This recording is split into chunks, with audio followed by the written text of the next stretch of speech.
keeps me going. Well, my love for the bush, really. It's I think everyone who lives in Australia has a bit of a connection to our wide open spaces, our very unique plants and animals that we have in Australia. We've noticed a trend. The fire danger periods are longer.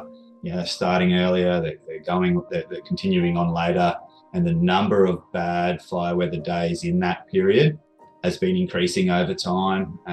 It's a trend that they've been calling for a long time, from pretty well when they started talking about climate change 40 years ago.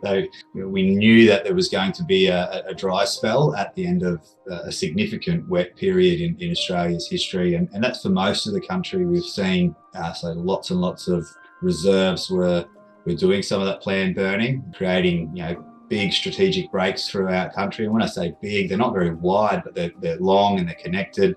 The other thing we do is each year in August, we have an annual fire preparedness day where we work with all of our reserves and some of our partner agencies across the country, where we recognise that we're coming into the fire danger period. We work really closely with our neighbours, traditional owners, and fire authorities across the country.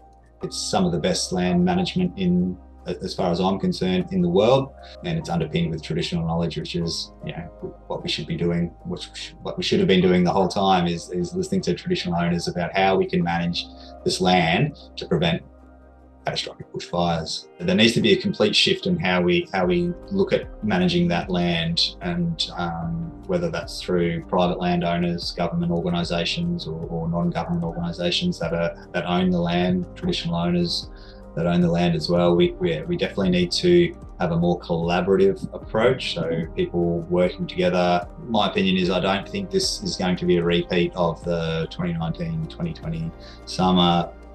I think we're in a better position weather-wise going into this summer.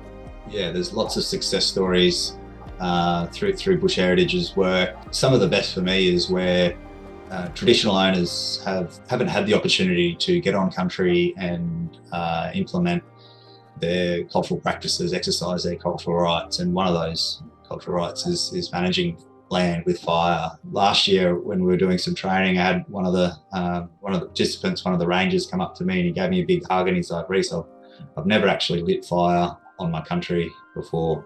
So I really want to thank you for this." And it really hit me. It was a really impactful thing for him to say that to me, and it made me think, just like, this guy was probably my age, middle-aged, and hadn't had that opportunity to go and do that activity on country. So that was a real success story. Maybe you're travelling through the country one day and you see a fire. You really need to be in touch with the emergency services public messaging system in the state that you're in. All different names across the country, but they all have a public messaging system that is very user-friendly. It's regularly updated, and it will give you the best available information before you set off for the day travelling. When you see fires ripping through the canopy of forests and woodlands, it really breaks your heart. You can hear the sound of it.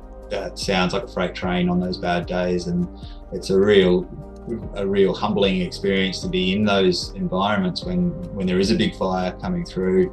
And then afterwards you walk through those areas and there's nothing, there's not a blade of grass on the ground, there's no bird song, there's no insects, and you go, wow, that can't be good. We can use fire as a tool to manage the land, but we can also use fire as a tool to manage the threat of future out of control bushfires.